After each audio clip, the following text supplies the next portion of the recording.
तो मैं हूं लक्ष्मण कुमार वर्मा। बच्चों स्वागत करता हूं आपका हमारे चैनल वर्मा अकेडमी में। बच्चों आज पढ़ाने वाला हूं मैं ग्रेविटेशन। देखो इंपॉर्टेंट क्वेश्चन बताऊंगा एंड बच्चे वही टॉपिक पढ़ाऊंगा जो आपके एग्जाम में आता है। एनओएस वाले बच्चे बता रहा हूं, वही टॉपिक पढ़ाऊंगा जो आपके एग्जाम में आता है, वही डेरिवेशन कराऊंगा जो आपके एग्जाम में आता है। एक्स्ट्रा कुछ भी नहीं कराऊंगा, ठीक है। इससे क्या होगा, आपका टाइम भी बचेगा, ठीक है। वीडियो छोटी बनेगी और आपको पढ़ने में आसानी होगा, ठीक है। ट्राई करूंगा डेफिनेशन आपको मैं बोल के बता दूं, लिख के नहीं बताऊंगा, ठीक है ना। इससे क्या होगा बच्चे, कभी भी डेफिनेशन नहीं पूछता, आपसे नहीं पूछेगा कि व्हाट इज ग्रेविटेशनल फोर्स, ठीक है। एग्जाम में आप 11वीं क्लास या 12वीं क्लास के बच्चे हो, 12वीं क्लास का एग्जाम दे रहे हो ना आप, तो कभी आपसे ये नहीं पूछेगा स्टेट द ग्रेविटेशनल फोर्स। इतना इजी सवाल नहीं आता है, ठीक है ना। तो भाई देरी बिल्कुल नहीं करते हैं, शुरू करते हैं।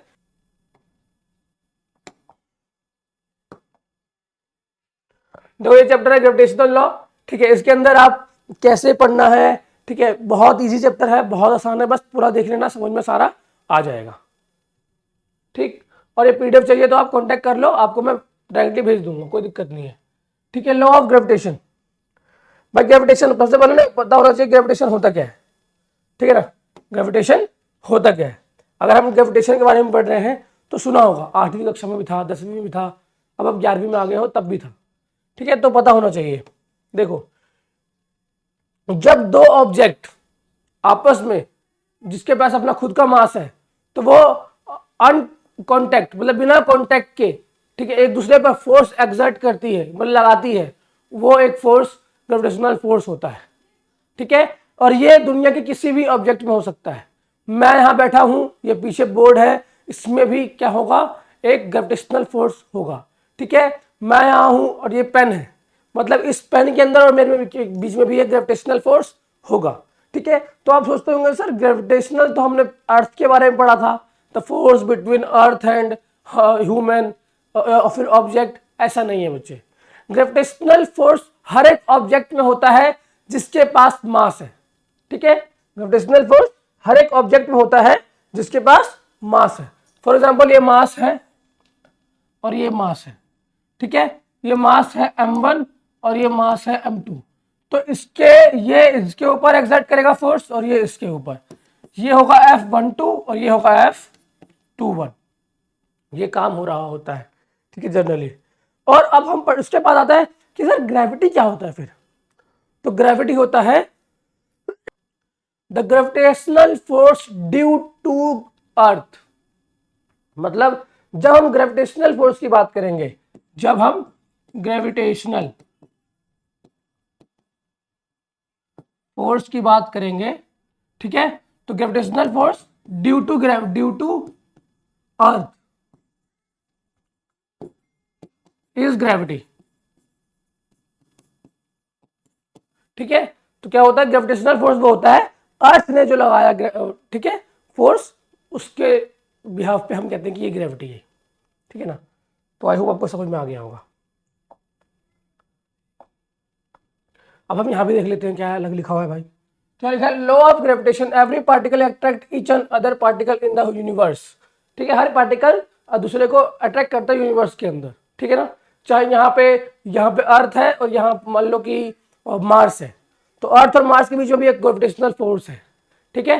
तो वो है which force vary as a product of their masses and inversely proportional to the square of their distance as the square of the distance between them। Simple लिखा हुआ लॉ कैसे डिसाइड होता है, और ये बात करते हैं यहाँ पे, ठीक है। अब हमने यहाँ देखा कि m1 और m2 है मास, ठीक है। तो फोर्स कैसे आएगा, F इज इक्वल टू आएगा, फोर्स कैसे आएगा, तो F is equal to F is directly proportional to m1 m2, ठीक।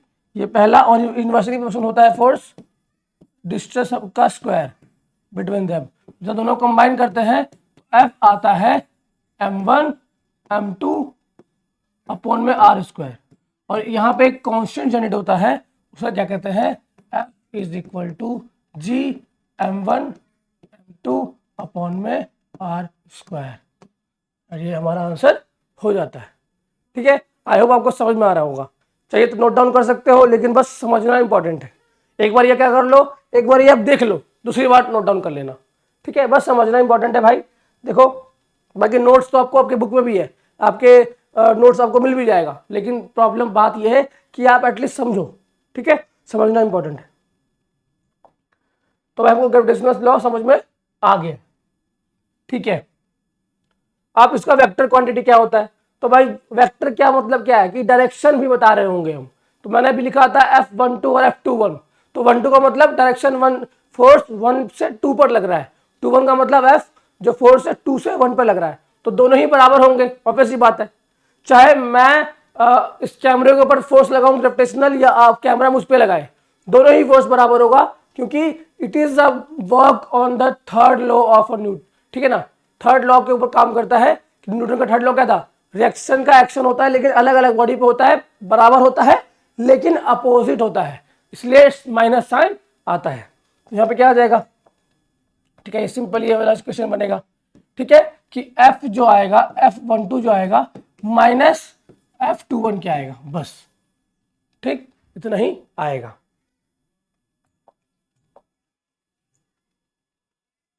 The constant of proportionality is G, भाई जी एक यूनिवर्सल कांस्टेंट होता है, यहाँ पर जी देख रहे हैं आप, ये जी जो बड़ा जी होता है,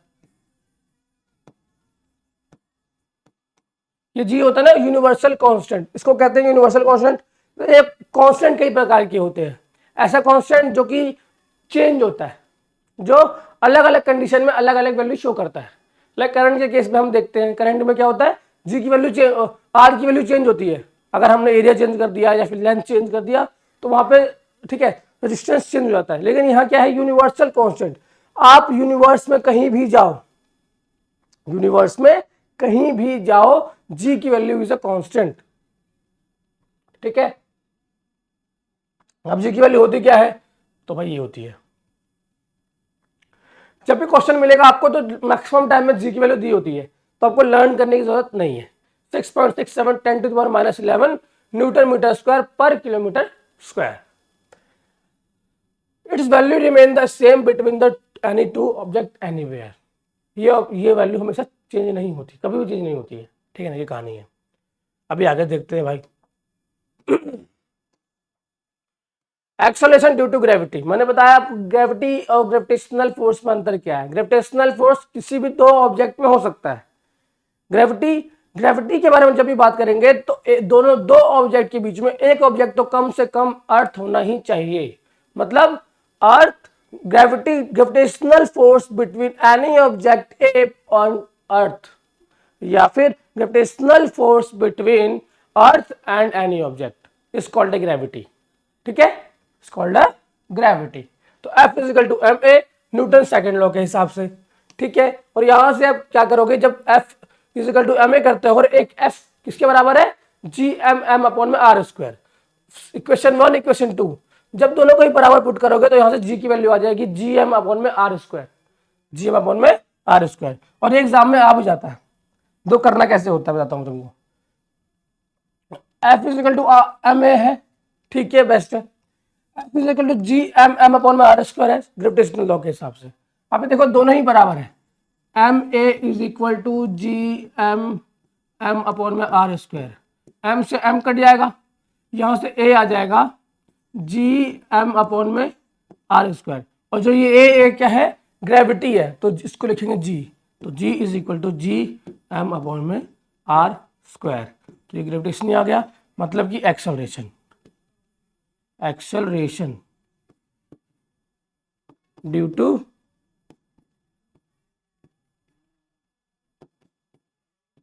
ठीक है, acceleration due to gravity, gravity के कारण जो एक्सेलरेशन आता है उसको कहते हैं एक्सेलरेशन ड्यू टू ग्रेविटी, ठीक है भाई। तो इतना समझ में आ गया होगा, इजी है, बहुत पहले पढ़ चुका है हमने इसको। लेकिन क्या ये सब एग्जाम में आएगा, तो हाँ भाई आ सकता है एग्जाम में, ठीक है ना, पूछ लेंगे आपसे जी की वैल्यू कैलकुलेट करके बताओ। अब वेरिएशन ऑफ जी, जी कब कब वेरी करता है देखो बच्चे, जो स्मॉल जी है ना, मैं जो बताया मैंने ग्रेविटी, उसकी वैल्यू फिक्स रहती है, उसकी वैल्यू सरफेस के ऊपर, लाइक अर्थ है हमारा, अर्थ के सरफेस के ऊपर उसकी वैल्यू हमेशा फिक्स रहती है, कभी भी चेंज नहीं होती है, 9.8 और मैक्सिमम होती है, याद रखना। जी की वैल्यू, स्मॉल जी की वैल्यू अर्थ के सरफेस के ऊपर मैक्सिमम होता है और कांस्टेंट रहता है 9.8 मीटर पर सेकंड स्क्वायर। ठीक है, आप कभी क्वेश्चन में आप 10 भी यूज कर सकते हैं, लेकिन 9.8 होता है। ठीक है, अब हाइट के हिसाब से कैसे वेरिएशन होता है। ठीक है, ये तो फॉर्मूला दिख गया आपको। कभी कभार क्या होता है, देखो यार, आप पेपर थोड़ा इजी आता है तो उतना आपको पूरा डिराइव करने के लिए नहीं बोलता है। पहले 5-6 मार्क्स का क्वेश्चन आता था तो क्या होता था कि भाई आपको बोलेंगे कि अगर डेप्थ में है तब भी डिराइव करो, सरफेस के ऊपर है तब डिराइव करो, और हाइट पे है तो तब डिराइव करो। लेकिन अभी इतना बड़ा क्वेश्चन नहीं आता है, 5 नंबर क्वेश्चन आता है, लेकिन उसके भी पार्ट्स होते हैं। लेकिन अगर आता है तो 3 नंबर में आएगा, फिर आपको डिराइव करके दिखाना पड़ेगा। ठीक है, तो अब मैं दिखाता हूँ इसको, इस क्वेश्चन को डिराइव करके कि कैसे डिराइव किया जाता है। देखो हाइट है, अभी मान लो बच्चे ये अर्थ है। ठीक है,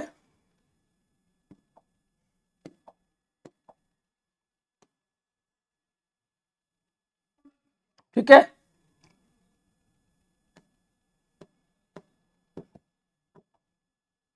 ये अर्थ है।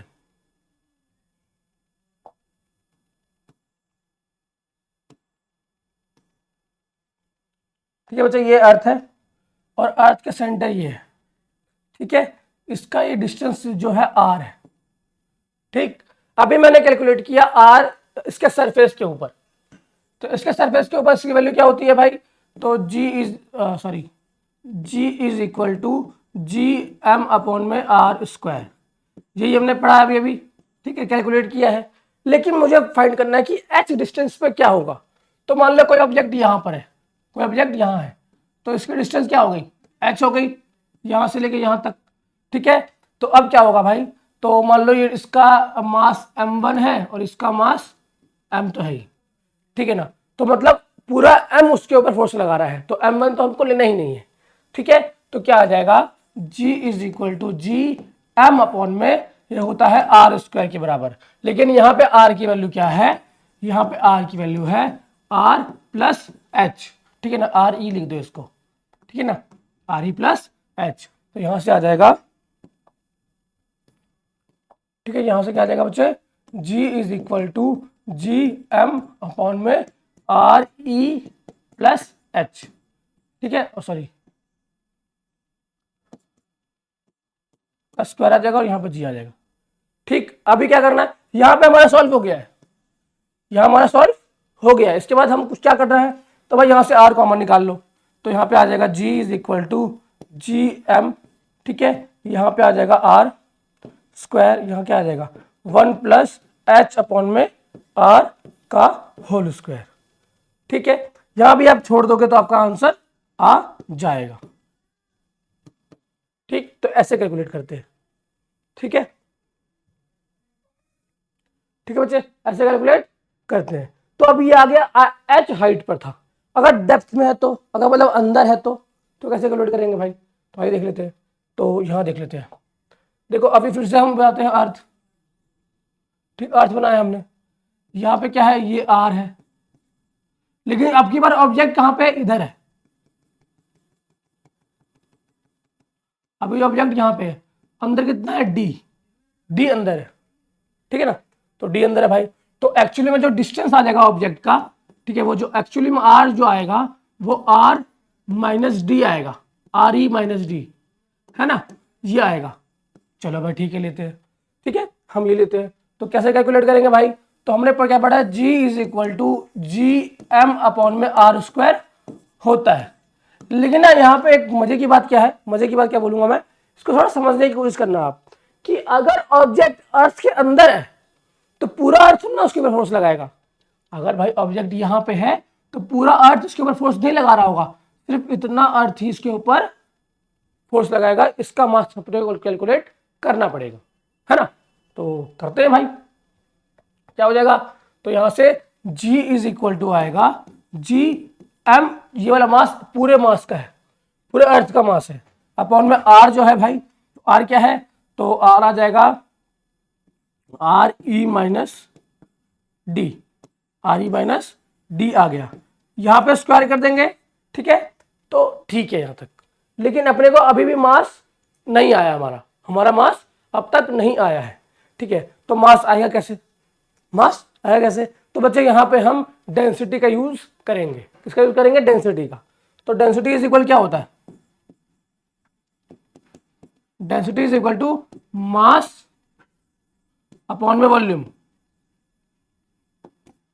ठीक है। Density is equal to mass upon में वॉल्यूम होता है। तो इसको थोड़ा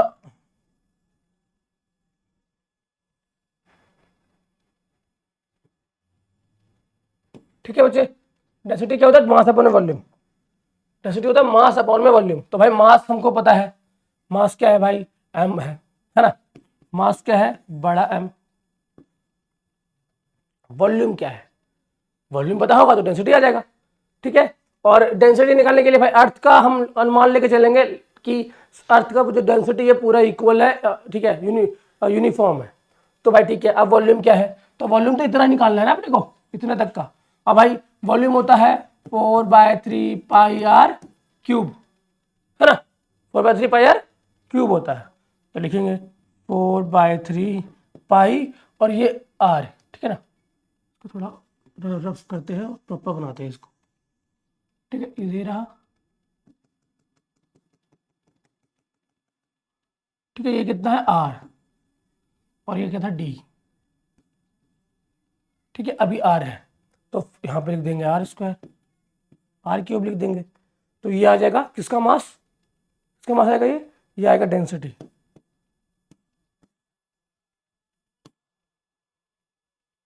ठीक। अब देखो ये डेंसिटी जो है इसके बराबर है, इस अर्थ की डेंसिटी के बराबर है, ठीक है। अभी अपने पास मास आ जाएगा, क्या आ जाएगा, मास आ जाएगा, ठीक है। एक डेंसिटी ये आ गया अंदर वाले का, और एक आ जाएगा पूरे वाले की डेंसिटी। तो पूरे वाले की डेंसिटी कितना आएगा, पूरे अर्थ का डेंसिटी कहेंगे अर्थ डेंसिटी, अर्थ की डेंसिटी लिखेंगे तो फिर से लिखेंगे डी, डी ऑफ अर्थ, और यहाँ पर दो इनर लिख दो या फिर स्टूडेंट रहने दो। अर्थ आ जाएगा, यहाँ पे क्या आएगा, बड़ा एम, ठीक, यहाँ पे आएगा बड़ा एम, इसको स्मॉल एम ले लो, ठीक है, और इसको बड़ा एम ले लिया हमने। यहाँ पे आएगा 4/3, यहाँ पे आएगा 4/3 पाई और आएगा आर प्लस डी का क्यूब, है ना। अभी क्या है, डी और ये दोनों ही बराबर है, दोनों ही इक्वल है, तो अपने को इक्वल रखना पड़ेगा। तो इक्वल रखते हैं, इसको मान लो इक्वेशन 2, इसको मान लो इक्वेशन 1, और दोनों को बराबर रखेंगे तो m is equal to 4/3 pi R plus D का क्यूब, ठीक है। और यहाँ से आ जाएगा, यहाँ पे आएगा मतलब इसको ना बड़ा आर लो यार, ये आएगा बड़ा आर, तो ये आर माइनस डी आएगा, ठीक है, आएगा 4/r-d, ठीक है ना। आर रेडियस है ना अर्थ का, तो ठीक है ना। और यहाँ पे इनर आएगा, ठीक है ना, ये पे अंदर है, ये आएगा यहाँ पे आर, सॉरी बच्चे मैं कंफ्यूज हो रहा हूँ, यहाँ पे आर आएगा और यहाँ पे आएगा आर माइनस डी, यहाँ आएगा आर माइनस डी का क्यूब, ठीक है, क्योंकि इनर वाले का तो डिस्टेंस वो है ना आर माइनस डी, ठीक है, और ये आगे आर। अब दोनों को हम इक्वल पुट करेंगे तो यहाँ से आ जाएगा m अपॉन में 4/3 पाई आर माइनस डी का होल क्यूब। आई होप आपको समझ में आ गया होगा ये कंफ्यूजन जो हुआ था, ठीक है। अब यहाँ से 4/3 पाई कट जाएगा। अभी हमको ये वाला मास चाहिए, ये वाला मास चाहिए, तो हम क्या करेंगे, अल्टी पल्टी करेंगे, मतलब कि क्रॉस करेंगे। तो यहाँ से आ जाएगा m इज इक्वल टू क्या आएगा, mass into R minus D cube upon में क्या बच जाएगा, अपॉन में बच जाएगा बच्चे आर क्यूब, तो बच्चे ये आ जाएगा मास, ठीक है। अब ये मास आ जाएगा, इस मास को क्या करना है, हमको संभाल के रखना है। अब इस मास को हमें कहाँ पे पुट करना है, इस मास को पुट करना है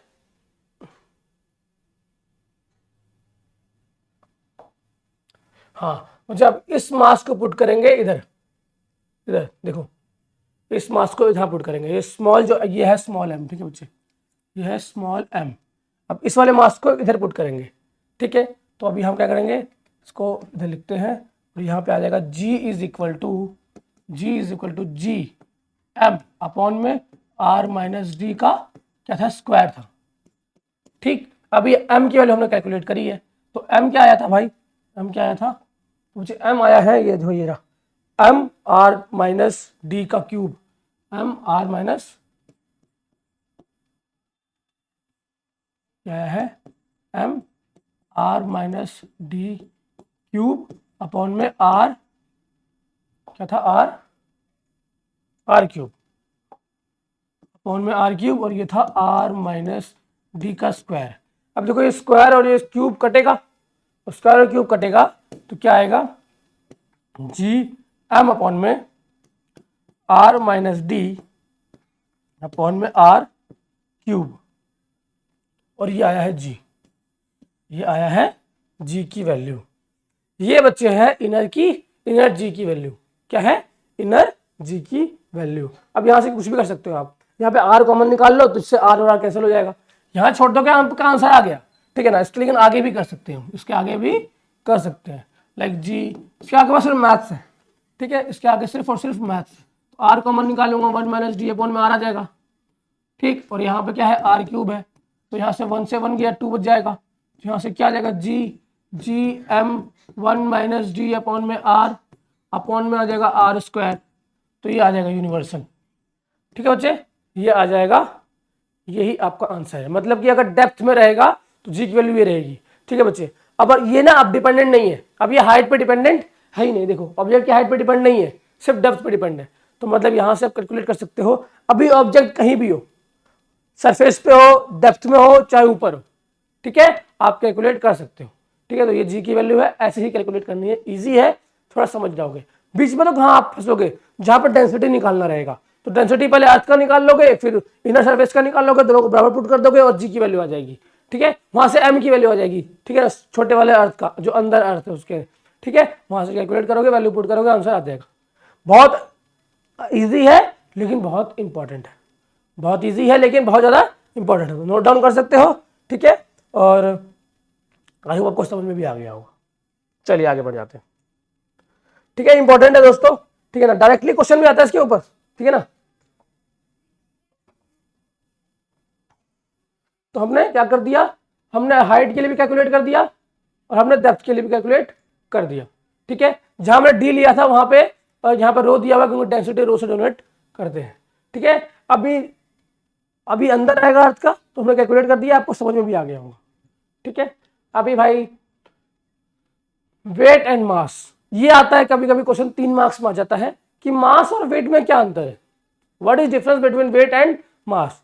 तो बच्चे weight is due to gravity, weight जो होता है, मेरा वेट जो है लाइक 60-65 kg है, तो मेरा 65 kg वेट जो है वो अर्थ के कारण है, मैं मून पे जाऊंगा तो कुछ कम जाएगा, लेकिन एक्चुअल मास जो मेरी बॉडी के अंदर है वो अलग है, एंड जो मेरा एक्चुअल वेट है वो चेंज होता है। Weight can vary by the place to place, weight can vary, sorry, weight can be vary place to place, मतलब place to place weight change होता है, बट मास चेंज नहीं होता। Mass is a fix quantity, मेरा mass fix होगा जो भी होगा, लेकिन वेट बच्चे चेंज होता रहता है।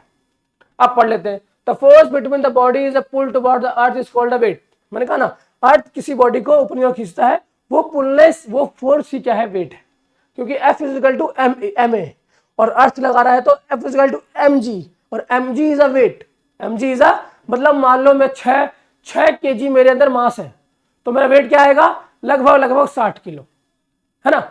चलो भाई ये भी इंटरेस्टिंग चीज है, थोड़ा बाहर आ गया। तो मान लो बच्चे फोर्स क्या लगा रहा है भाई, एम इंटू जी लगा रहा है, ठीक, एफ इज इक्वल टू क्या होता है, एम ए क्या है, जी के बराबर, तो अब आ गया एम जी, तो एम जी क्या है, मेरा वेट। अब मान लो मास मेरे अंदर 6 किलो का है, 6 kg मेरे अंदर मास है, तो भाई आ गया 6, और जी की वैल्यू 9.8 होती है, लेकिन अपन 10 लेते हैं समझने के लिए, तो 10 ले लिया, तो मेरा वेट क्या आया, 60 kg, ठीक है। मतलब आप कैलकुलेट कर सकते हैं कि आपके अंदर मास कितना है, आप कैलकुलेट, जितना भी आपके वेट है ना उसको 9.8 से डिवाइड कर दो, दिस इज योर मास, ठीक। चलो भाई आगे बढ़ जाते हैं, ठीक है।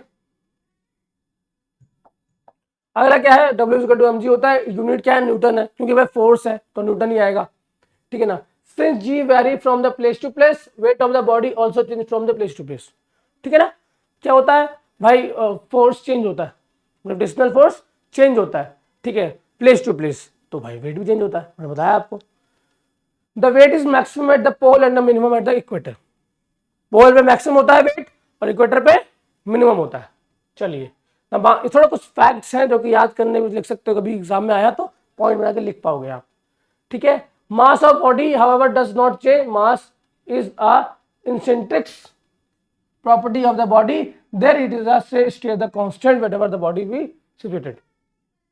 बॉडी कहीं भी हो, अर्थ पे हो, मून पर हो, मार्स पर हो, उसका मास फिक्स रहेगा, लेकिन वेट, बॉडी का वेट चेंज होगा, ठीक है। चलो भाई ठीक है। अब gravitational potential and gravitational potential energy दोनों ही बहुत इंपॉर्टेंट है, बहुत इंपॉर्टेंट टॉपिक है, ठीक है। ये एग्जाम में आएगा और आएगा ही आएगा। मैंने कहा ना आपको, मैं वही टॉपिक पढ़ाऊंगा जो आपके एग्जाम में आता है, तो ये बहुत इंपॉर्टेंट है बच्चे, ठीक है। तो देख लेते हैं भाई, जो ग्रेविटेशनल पोटेंशियल क्या होता है। किसी किसी इलेक्ट्रिसिटी में पढ़ा था हमने 10वीं कक्षा में, अगर आपको याद होगा, 10th में अगर आपको याद होगा, किसी आर पॉइंट पर या किसी पी पॉइंट पर किसी दूरी से, किसी इनफाइनाइट दूरी से जो पोटेंशियल उसके ऊपर लग रहा होता है, उसको ही कहते हैं पोटेंशियल एनर्जी, है ना, ठीक है। यही बोलते हैं ना पोटेंशियल एनर्जी। किसी पॉइंट पी पर आप बहुत इनफाइनाइट डिस्टेंस पे जो उसके ऊपर एनर्जी लग रही होती है, फोर्स लग रहा होता है, उसको पोटेंशियल एनर्जी कहलाता है, ठीक है। अब ग्रेविटेशनल में क्या होगा, तो बस बच्चे ग्रेविटेशनल जो फोर्स है उसको आर से डिवाइड कर देंगे तो आ जाएगा, ठीक है। तो gravitational potential of a mass m defined as the gravitational potential energy of a unit mass, ठीक। ग्रेविटेशनल एनर्जी, अभी ग्रेविटेशनल एनर्जी फाइंड करना है अपने को, ग्रेविटेशनल एनर्जी फाइंड करना है, तो कैसे फाइंड करेंगे, तो भाई एनर्जी है वर्क डन, एनर्जी मतलब वर्क डन, तो भाई वर्क डन क्या है, force into displacement, force into displacement. तो आइए कैलकुलेट करते हैं भाई, आइए कैलकुलेट करते हैं, ठीक है। कैलकुलेट करके दिखाता हूं आपको। ये क्या था, ग्रेविटेशनल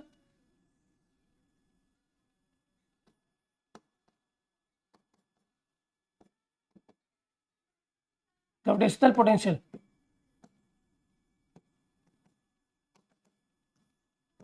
ठीक है। ग्रेविटेशनल पोटेंशियल पढ़ रहे थे हम, तो इसके अंदर क्या था, पोटेंशियल एनर्जी मतलब पोटेंशियल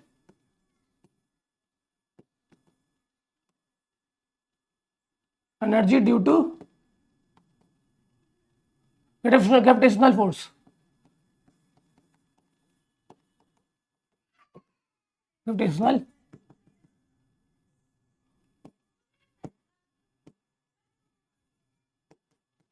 ठीक है, due to gravitational force. I hope बच्चे आपको समझ में आ रहा होगा, ठीक है। तो ग्रेविटेशनल फोर्स, अभी भाई हमको क्या करना है, डी यू, डी होता है पोटेंशियल एनर्जी, ये क्या होता है, फोर्स इनटू वर्क डन, मतलब वर्क डन के बराबर, और वर्क डन क्या है, फोर्स इनटू डिस्प्लेसमेंट। तो यहां से कैलकुलेट करेंगे तो यहां से आ जाएगा D U is equal to F क्या है भाई, जी एम एम अपॉन में डी आर अपॉन में आर स्क्वायर, यही होता है। यहां से हम क्या करेंगे, लिमिट लगाएंगे, लिमिट लगाएंगे या फिर हम उसको इंटीग्रेट करेंगे। आई होप आपको इंटीग्रेशन तो आता ही होगा भाई, ठीक है ना। तो यहां से क्या आ जाएगा, u आ जाएगा 0 से 1, यहाँ पे आएगा u आ जाएगा, यहां से हम g m कॉमन है, ठीक है, 1 अपॉन में आर स्क्वायर और डी आर, जब इसको इंटीग्रेट करेंगे यहाँ पे बच्चे, यहां से u आ जाएगा जी एम एम, ठीक है। यहां से क्या आ जाएगा, देखो यहाँ पे क्या होगा, r -2 + 1 अपॉन में -2 + 1, और यहाँ पे लिमिट आ जाएगा, ठीक, यहाँ पे लिमिट आ जाएगा r, तो यहाँ से आ जाएगा u is equal to G M M, यहाँ से आ जाएगा 1 अपॉन में r, ठीक है, और यहाँ -1, ठीक है, ये कैलकुलेट हो जाएगा। तो यहाँ से आ जाएगा जी एम एम अपॉन में r माइनस का, तो ये आएगा पोटेंशियल एनर्जी, मतलब जो ग्रेविटेशनल फोर्स है इतना पोटेंशियल एनर्जी लगा रहा होगा, इतना पोटेंशियल एनर्जी उसके अंदर होगा, ठीक है। ये होगा पोटेंशियल एनर्जी उसका, जी एम अपॉन में R minus G M M upon में आर। चलिए भाई, और बड़ा एम अर्थ है, छोटा एम हमारा क्या है, ऑब्जेक्ट है, ठीक है, ये ध्यान रखना आप, ये आप ध्यान रखना। चलिए, तो ये आ गया। अभी कैपलर्स लो, ये भी इंपॉर्टेंट है भाई, केपलर्स लॉ भी बहुत बहुत इंपॉर्टेंट है, आना चाहिए। केपलर्स लॉ ने तीन स्टेटमेंट दिए थे और तीनों ही स्टेटमेंट आपको याद होने चाहिए, ठीक है, तीन स्टेटमेंट दिए थे, तीनों ही याद होने चाहिए। केपलर, इसको क्या कहते हैं, Kepler's of a planetary motion, कि प्लैनेट जब मूव करता है तो इक्लिप्स में मूव करता है, ठीक है, और जो एरिया एग्जर्ट होता है वो बराबर रहता है। ये सब देखते हैं, आइए, ठीक है, आइए देखते हैं। केपलर्स ने बोलता है पहला, the orbit of a planet is eclipse, ठीक है, with the sun at one of a focus, क्या लिखा है, द अर्थ, बच्चे केपलर्स लॉ क्या कहता है, the orbit of a planet is a eclipse with the sun at one of the foci and eclipse has two focus, ठीक है, to focus होता है। इक्लिप्स हम ड्रॉ करते हैं, मैं आपको ड्रॉ करके दिखाता हूँ इक्लिप्स। सबसे पहले तो इक्लिप्स हम ड्रॉ करके आपको दिखाते हैं, ठीक है भाई, इक्लिप्स ड्रॉ करते हैं, इक्लिप्स,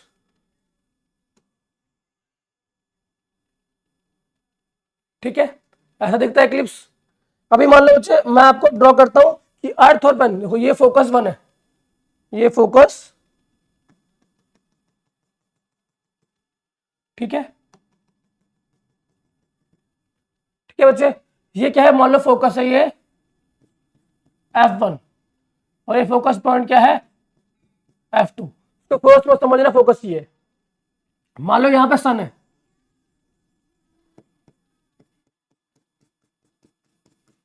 क्या है, सन, आई होप आपको समझ में आ रहा होगा, ठीक है, और मान लो यहां हमारा क्या है बच्चे, अब जो ये एरिया आएगा, ये मान लो ए, ये मान लो बी, ये मान लो सी और ये मान लो डी, ठीक। तो देखो अभी मैं एरिया शेड करने वाला हूं, ठीक है, एरिया को शेड करने वाला हूं, समझ जाना।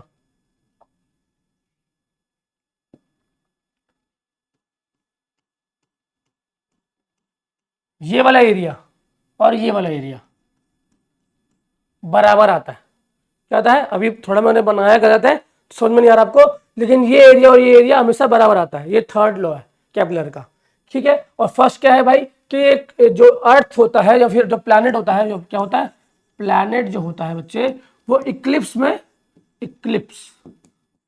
में मूव करता है around the sun, around the, ठीक है, अराउंड द सन इक्लिप्स में मूव करता है, पहला ये हो गया।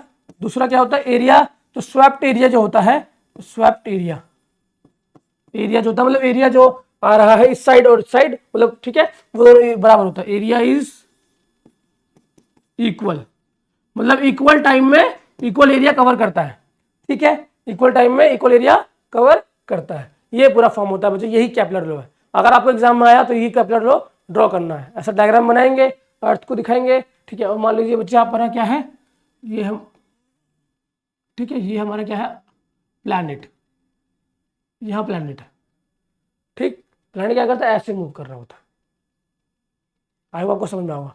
तो यहाँ पे गर्मी सर्दी का भी समझ में आ गया आपको। अगर अर्थ इधर रहता होगा, अगर सन यहाँ है, सन यहाँ तो फिक्स है, तो अगर सन यहाँ पे है, तो अगर अर्थ यहाँ है तो मतलब सर्दी होती होगी यहाँ पे, तो है ना। और अगर जैसे ही अर्थ घूम कर यहाँ आता होगा, अब ये पास हो गया यहाँ से, थोड़ा डिस्टेंस तो पास हो गया, तो यहाँ पे क्या होती होगी, गर्मी होती होगी। तो अभी जो गर्मी का मौसम आएगा ऐसे ही हो रहा होता है बच्चे, ठीक है। बाकी इतना ही था, केपलर लॉ यही है, बाकी हम आपको रीड करके भी दिखाएंगे। आई होप को समझ में तो आ ही रहा होगा यार।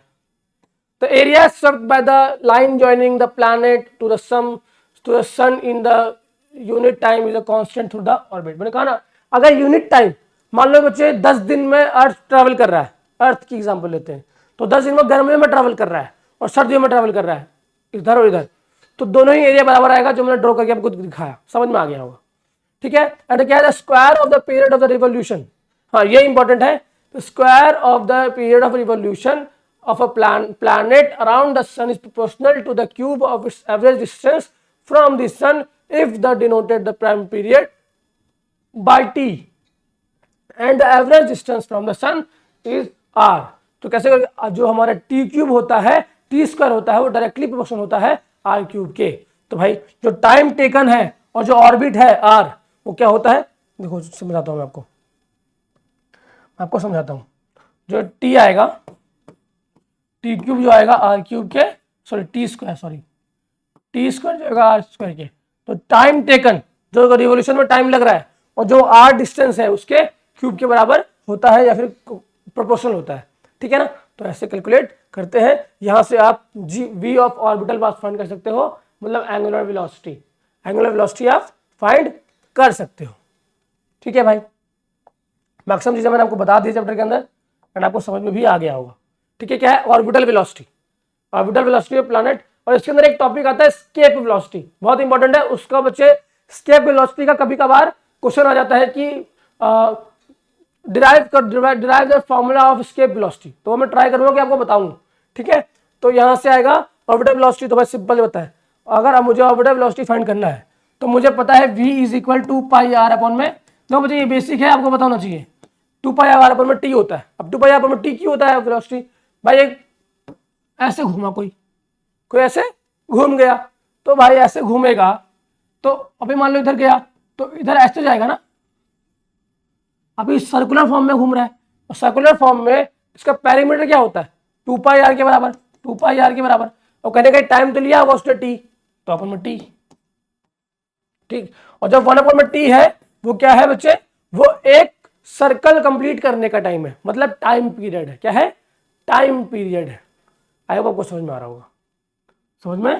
होगा। तो क्या होता है एम्पलीट्यूड अपॉन में टाइम, चलो वो हम बाद में बात करें, जब हम ऑसिलेशन पढ़ रहे होंगे तो ज्यादा बताएंगे आपको इसके बारे में, ठीक है। तो यहाँ से आ जाएगा ऑर्बिटल वेलोसिटी 2 पाई अपॉन में टी, तो यहाँ से आ जाएगा आर की वैल्यू पुट कर देंगे, तो यहाँ से सॉरी बच्चे यहाँ से क्या पुट करेंगे टी और आर की वैल्यू,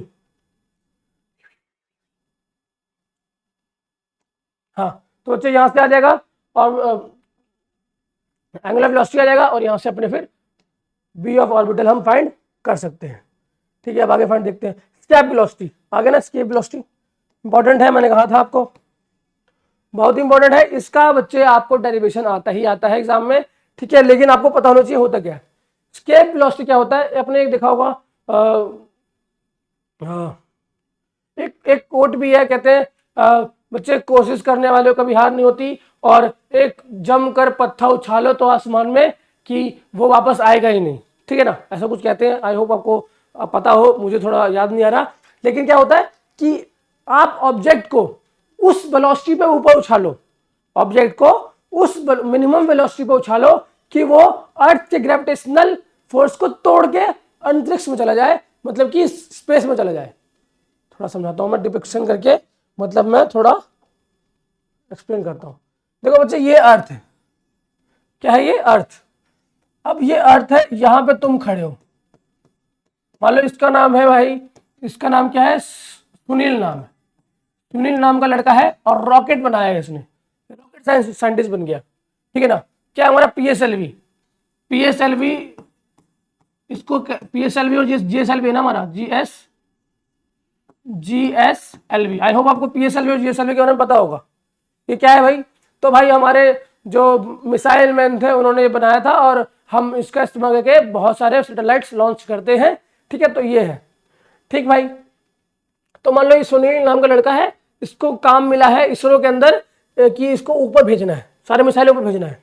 तो अब भाई ये अब चेयरमैन हो गया है, बड़ा है इंसान है, तो इसको पता होना चाहिए कि भाई मिनिमम वेलोसिटी कितनी होनी चाहिए, कि भाई तो वो जो मिनिमम वेलोसिटी जिसके ऊपर ये क्या करेगा, जिसके ऊपर क्या करेगा रॉकेट लेगा,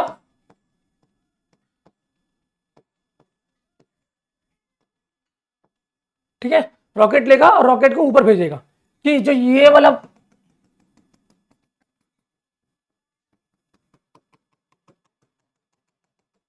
मान लो बच्चे ये जो सर्कल है बड़ा वाला, यही है ग्रेविटेशनल फोर्स, ये जो अर्थ है, ये जो अर्थ है इतने ही एरिया में अपना ग्रेविटेशनल फोर्स लगा रहा है, तो मुझे सुनील को क्या करना चाहिए, इतना ताकत से ऊपर फेंकना चाहिए कि ये इसको ब्रेक करके स्पेस में चला जाए। कहां चला जाए, स्पेस में। ये क्या है स्पेस, ठीक है ना, ये भी स्पेस है, अर्थ तो चारों तरफ ना स्पेस, तो ठीक है स्पेस है। तो अब इसको मिनिमम कितना चाहिए रहेगा वेलोसिटी, इसी मिनिमम वेलोसिटी को स्केप वेलोसिटी कहते हैं। अब आपको स्केप वेलोसिटी चल गया पता कि the minimum velocity required to escape the earth gravitational force to go in the space is called escape velocity. आप बना के लिख दो बस, द मिनिमम वही मिनिमम वेलोसिटी जो अर्थ से लगता है अंतरिक्ष में भेजने के लिए। मतलब किसी दुनिया में कोई भी रॉकेट, ठीक है ना, चाहे हमारे इलॉन मस्क है भाई, वो भी रॉकेट बनाकर, इसरो हमारा हो गया, नासा हो गया, अगर रॉकेट भेजता है ऊपर तो उसको मिनिमम वेलोसिटी चाहिए होता है, उसको स्केप वेलोसिटी। हर साइंटिस्ट को पता होता है कि ये स्केप वेलोसिटी है। और अराउंड बच्चे इसको चेक कर लेना, वैसे 11.2 किलोमीटर पर सेकंड होता है, ठीक है ना, 11.2 km पर सेकंड, ठीक है। ये स्केप वेलोसिटी होती है मिनिमम, मतलब ठीक है ना, ये इस स्पीड पे रखोगे आप ऑब्जेक्ट को, इससे कम स्पीड पर रहा 1 सेकंड में 11 किलोमीटर, ठीक है ना, इससे कम स्पीड पर रहा तो क्या होगा, ऑब्जेक्ट वापस नीचे आएगा। लेकिन अगर इससे ज्यादा रहा तो क्या करेगा, स्केप कर जाएगा, बाहर चला जाएगा अंतरिक्ष में, ठीक। तो ये होता है स्केप वेलोसिटी। आपको स्केप वेलोसिटी समझ में आ गया होगा बच्चे, आपको 200% मैं कह रहा हूं, आप जरूर गया होगा। और अगर आ गया है बच्चे तो क्या कर दो, सब्सक्राइब कर दो यार, क्योंकि सब्सक्राइबर बहुत जरूरी है। आप सब्सक्राइब करोगे तो आपका फायदा तो है ही बच्चे, क्योंकि आपके छोटे भाई बहन का भी फायदा है, ठीक है ना। तो कर लो भाई, कोई दिक्कत नहीं है। तो भाई यहां से अब आता है स्केप वेलोसिटी 2g √2gm/r, ठीक है बच्चे। यहां पे और बच्चे आपको समझ में आ गया स्केप वेलोसिटी होता क्या है, तो ट्राई क्या करना कि आप खुद से ट्राई करना स्केप वेलोसिटी का डेरिवेशन करने का, और नहीं आएगा तो हम स्पेशल एक वीडियो बना देंगे 3 मिनट का, देख लेना, ठीक है। और शायद चैप्टर खत्म हो गया है, हाँ चैप्टर खत्म हो गया बच्चे, चैप्टर हो गया खत्म। बस अब पोलर इक्वेटर दिया हुआ है कि आर्टिफिशियल सैटेलाइट क्या होता है। आर्टिफिशियल सैटेलाइट कभी कभी एग्जाम में आ जाता है, पता है। आप ना ये जो एक एडवाइस दे रहा हूं आपको मैं, अगर वीडियो देख रहे हो आप, तो जब भी आप पढ़ते हो ना ग्रेविटेशनल फोर्स या फिर कोई भी चैप्टर पढ़ते हो, फिजिक्स का, केमिस्ट्री का, मैथमेटिक्स का, बायोलॉजी का, कोई भी चैप्टर पढ़ते हो, ठीक है ना, चाहे आप हिंदी पढ़ रहे हो, इंग्लिश पढ़ रहे हो, तो चैप्टर 10 पेज का चैप्टर मान लो, 10 टॉपिक का चैप्टर है, जो आखिरी के 2 टॉपिक है ना, उसमें से बड़े क्वेश्चन आते हैं, उसमें से बड़े क्वेश्चन आते हैं। मतलब जो आखिरी का जो 5 नंबर वाला क्वेश्चन, 3 नंबर वाला क्वेश्चन जो बनता है ना, वो चैप्टर के एंड से बनता है। क्या बनता है, चैप्टर के एंड से। तो भाई चैप्टर का शुरुआत तो करो और एंड तो कंफर्म करना ही करना है। अब देखो यहाँ पे क्या आया, आर्टिफिशियल सैटेलाइट, तो किसको नहीं पता। देखो सैटेलाइट 2 प्रकार का होता है, सैटेलाइट 2 प्रकार का होता है। चलो ये आपको बताते हैं, ये भी आपको समझा देते हैं। 2 प्रकार का सैटेलाइट है, सैटेलाइट आर 2 टाइप्स। पहला क्या होता है, मैनमेड, मैनमेड या फिर आर्टिफिशियल, आर्टिफिशियल। दूसरा क्या है, नेचुरल। आई होप आपको दिख रहा होगा, ठीक है ना।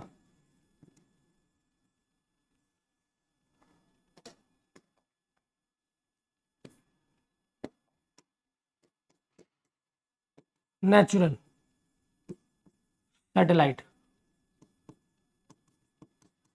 ठीक है। अब नेचुरल सैटेलाइट, अर्थ के पास कितना सैटेलाइट है, मून है।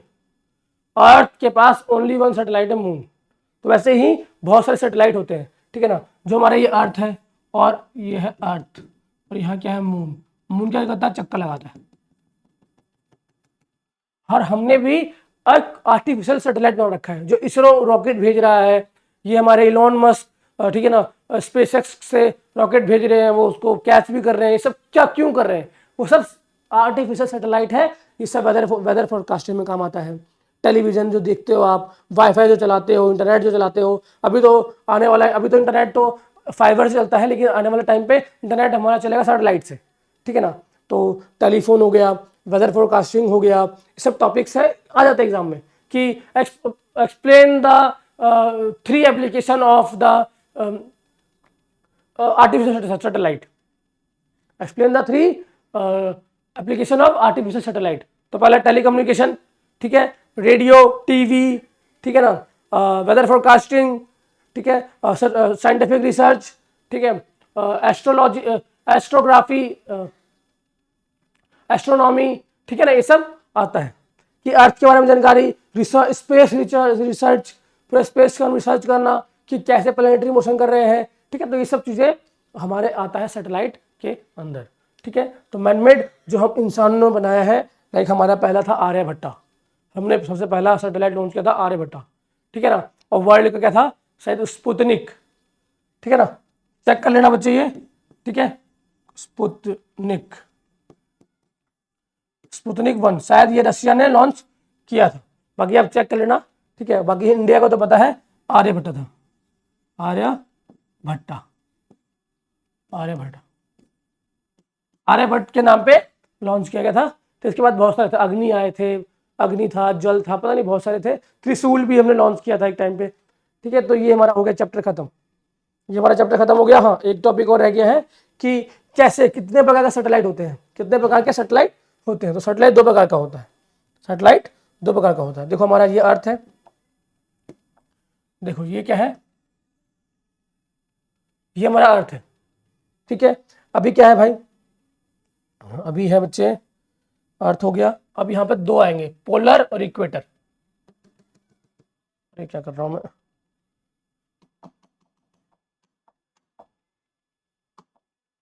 ठीक है।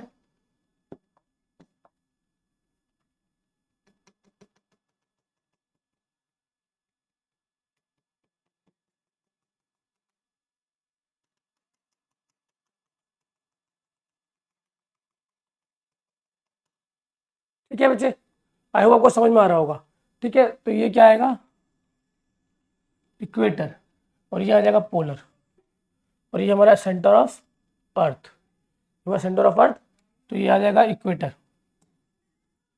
एग्जाम में बना के आना ऐसा क्या ऐसा, ठीक है, इक्वेटर, और ये है पोलर। मतलब सैटेलाइट जो है दो तरीके से, या तो ऐसे मूव करता होगा या फिर ऐसे मूव करता होगा, ठीक है। बाकी बच्चे चैप्टर इतना ही था, ठीक है ना। पोलर क्या होता है, इक्वेटर क्या होता है, सैटेलाइट क्या होता है, सैटेलाइट की एप्लीकेशन क्या होता है, वेदर फोरकास्टिंग कैसे, वेदर फोरकास्टिंग कैसे हेल्प करता है, टेम्परेचर प्रोडिक्शन, आने वाले अभी तुम देख रहे हो कि बहुत सारे जो क्रिएचर्स हैं जो कि लुप्त हो गए थे, गायब हो गए थे, वो भी दिख रहे हैं अब तो, ठीक है ना। तो शायद अब दुनिया, लोग कह रहे हैं दुनिया ख़त्म होने वाली है। तो ये सब तो भाई टॉपिक है, 2012 में ख़त्म होने वाली थी, अब 2032 में ख़त्म हो जाएगी, फिर 42 में ख़त्म हो जाएगी, वो तो चलो चलता रहेगा। लेकिन हमारी पढ़ाई नहीं रुकनी चाहिए, हमारी पढ़ाई नहीं रुकनी चाहिए, ठीक है। कहीं आप सोच रहे हो सर दुनिया वैसे ही ख़त्म होने वाली है, पढ़ाई क्यों करना है, दुनिया वैसे ख़त्म होने वाली है, पढ़ाई क्यों करना है, एग्जाम तो वैसे कैंसिल हो जाएगा। तो बच्चे ऐसा नहीं है, पढ़ना पड़ेगा तुमको, ठीक है। कोई लॉकडाउन वगैरह नहीं लगने वाला है, एग्ज़ाम देना पड़ेगा, और एग्ज़ाम चल भी रहे हैं, ठीक है। तो डेट शीट भी आ गया है। तो बच्चे ये पूरी कहानी है और चैप्टर खत्म हो गया। कुछ इंपॉर्टेंट क्वेश्चंस हैं जो कि देख लो आप, ठीक है। ये इंपॉर्टेंट है कि क्या लिखा है यहाँ पे, डायमेंशन ऑफ ग्रेविटेशनल कांस्टेंट, जी की डायमेंशन क्या आती है। तो क्या था भाई, जी हमारा न्यूटन मीटर स्क्वायर पर किलोमीटर स्क्वायर, तो newton metre square, newton metre square पर किलोमीटर, ठीक है बच्चे। तो जी कैसे कैलकुलेट करते हैं, जी कैलकुलेट करने के लिए एफ देख लेते हैं, F is equal to G M, M upon में आर स्क्वायर, ठीक है। अभी एफ पे हमको जी कैलकुलेट करना है, बड़ा जी, ठीक है। तो यहाँ से आ जाएगा F is equal to R square upon में M, M is equal to G, ठीक है। तो यहाँ से हम कैलकुलेट कर सकते हैं, तो न्यूटन मीटर स्क्वायर पर किलोमीटर, किलोग्राम स्क्वायर, है ना। यहाँ केजी आ जाएगा। अभी भाई न्यूटन तो पता ही नहीं क्या होता है यार, न्यूटन तो पता ही नहीं क्या होता है। तो न्यूटन होता है फोर्स के बराबर, एम ए,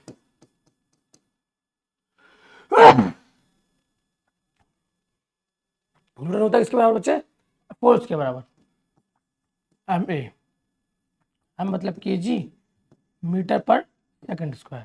तो यहाँ से लिख सकते हैं केजी मीटर सेकंड माइनस 2, और यहाँ पे के जी स्क्वायर, यहाँ से के जी कट जाएगा, तो यहाँ जाएगा के जी -1 मीटर सेकंड -2, तो यहाँ से आ जाएगा मीटर माइनस, तो m1 m1 l, m1 आएगा, हाँ, और यहाँ पे m³ भी तो है बच्चे, एम क्यूब है तो यहाँ से आ जाएगा एम स्क्वायर, तो यहाँ से एम क्यूब, तो यहाँ से आ जाएगा इसका M minus one L cube T minus two, M minus one T L minus L M minus one L three T minus two, M minus one, हाँ ये रहा देखो, ये आंसर है इसका। ठीक है, तो इतना टाइम लगता नहीं है, मैंने टाइम लगवा दिया करने में। ठीक है, बहुत इजी है बस। ठीक है ना, आपको फॉर्मूला पता रहेगा तो आसानी से निकाल पाओगे। ठीक, तो ऐसे करना है। बाकी बहुत सारे क्वेश्चंस हैं कि value of G at the 60 degree of radius calculate करना है आपको। ठीक है, मैं इसको रेज कर देता हूँ और आप नोट कर लो। ठीक है, क्वेश्चन को क्या कर लो, स्क्रीनशॉट ले लो, सबसे बढ़िया है, और सॉल्व कर लो। ठीक है, ठीक, atmosphere around the earth is held. ठीक है, अराउंड अर्थ की क्या क्या होता है, तो ग्रेविटी होता है भाई, है ना, पहला आंसर आएगा। अब ये है कुछ इंपॉर्टेंट क्वेश्चंस, देख लो। और why the gravitational potential energy is always negative, gravitational potential energy always negative क्यों होता है, तो बताएंगे, आप एक्सप्लेन करेंगे, बहुत आसान है। ठीक है, a boy is weightless at, बच्चे एक टॉपिक नहीं बताया मैंने आपको, यहाँ वेटलेस से याद आया, एक टॉपिक है बच्चे फ्री फॉल। क्या है, फ्री फॉल। तो इसके ऊपर इतना से क्वेश्चन बनता नहीं है, लेकिन ना बहुत, जो एक टाइम था जब साइंटिस्ट ना आपस में लड़ रहे थे, उनके बीच में लात घूसे चल रहे थे, मतलब ऐसा नहीं चल रहे थे लात घूसे, नहीं समझने के लिए बता रहा हूँ तुमको मैं कि ना फ्री फॉल एक ना ऐसा टॉपिक, अब तो इसका एक्सप्लेनेशन आ गया है, पहले ना इसका एक्सप्लेनेशन था ही नहीं कोई भी, क्योंकि फ्री फॉल होता क्या है, कि बोलता था कि बॉडी यहाँ से गिर रही है, यही फ्री फॉल है। तो बच्चे ऐसा नहीं है, फ्री फॉल का मतलब है कि जब पूरा रूम के अंदर वैक्यूम क्रिएट कर दिया जाए, वैक्यूम समझते हो ना, एयर सारा निकाल दिया जाए, तो किसी रूम के अंदर वैक्यूम क्रिएट कर दिया जाए, तब जो फ्री फॉल है उसके मास पे डिपेंड ही नहीं करता। मतलब यहां से मैं चाहिए गिराऊं, चाहे 10 किलो का, एक किलो का सामान गिराऊं और 10 किलो का सामान गिराऊं, अर्थ पर दोनों बराबर एक ही टाइम पर पहुंचेंगे, मतलब वो उसकी बॉडी के मास के ऊपर डिपेंड नहीं करता, तो उसको कहते हैं फ्री फॉल। ठीक है, क्या कहते हैं, तो फ्री फॉल। तो कभी कभी एक मार्क्स में जाता है व्हाट इज फ्री फॉल, तो बोलेंगे free fall is the thing जहां पे क्या होता है कि हम अगर रूम के अंदर वैक्यूम, ऐसे लिखेंगे, इन अ वैक्यूम हम मास मैटर नहीं करता ऑब्जेक्ट का, चाहे वो मास 1 किलो का हो चाहे 10 किलो का हो, दोनों को गिराएंगे तो एक ही टाइम पे नीचे गिरेगा, जो फॉल करेगा तो सेम टाइम पे करेगा, इंस्टेंटेनियस करेगा। ठीक है, तो यही होता है फ्री फॉल। बस पहले झगड़ा होता था साइंटिस्ट के बीच में कि नहीं नहीं नहीं, फ्री फॉल ऐसा नहीं है, फ्री फॉल वैसा नहीं है। देखो बच्चे, अगर मैं यहां से तुम गिरोगे और मैंने गिराया और मैंने कैच कर लिया, तो ये फॉल है, ये फ्री फॉल नहीं है। क्यों भाई, जब ये अर्थ के ग्रेविटेशनल फोर्स में गिर रहा है नीचे, तो भाई इसके ऊपर एयर भी लग रहा है, एयर फ्रिक्शन भी लग रहा होगा, तो ये सब ठीक है हिंड्रेंस प्रोवाइड कर रहा है, अपोज कर रहा है, तो ये फ्री फॉल नहीं है। फ्री फॉल वैक्यूम में जब कोई सामान नीचे गिरता है तो उसके खुद के मास के मैटर नहीं करता कि कितने गिरेगा, मतलब 1 किलो का सामान गिराओ या 10 किलो का सामान गिराओ, ठीक है, वैक्यूम के अंदर एक ही टाइम पर नीचे पहुंचेगा, यही होता है फ्री फॉल। बाकी बच्चे यहाँ पे चैप्टर होता है खत्म। एंड आई होप आपको चैप्टर समझ में आया होगा, पसंद आया होगा। बच्चे क्या करना है, चैनल को सब्सक्राइब कर दो, एंड बच्चे लाइक कर दो, और यार फॉलो भी कर दो सब। ठीक है, चैनल को सब्सक्राइब करना बहुत जरूरी है। एंड बच्चे इंपॉर्टेंट क्वेश्चन दिखा दिए मैंने आपको, और बस इतना पढ़ लोगे ना तो ये मोर देन इनफ है, ये मोर देन इनफ है। एंड बच्चे मैं ट्राई कर रहा हूँ कि प्लेलिस्ट आपके लिए रेडी करता रहूँ, ठीक है ना, कि जितने भी चैप्टर्स है मैं ट्राई कर रहा हूँ कि प्लेलिस्ट रेडी हो जाए कि आप पढ़ सको। एंड ये मोर देन इनफ है, इसके बाद अगर आपने ध्यान से पढ़ लिया तो पास होना कंफर्म है, पास का 90% भी ला सकते हो अगर आपने सही से पढ़ा तो। ठीक है, बाकी वीडियो में इतना था। वीडियो में कुछ भी अच्छा लगा हो वीडियो को लाइक करना, चैनल को सब्सक्राइब करना। मिलता हूँ नेक्स्ट वीडियो में, तब तक के लिए बच्चे जय हिंद बच्चे।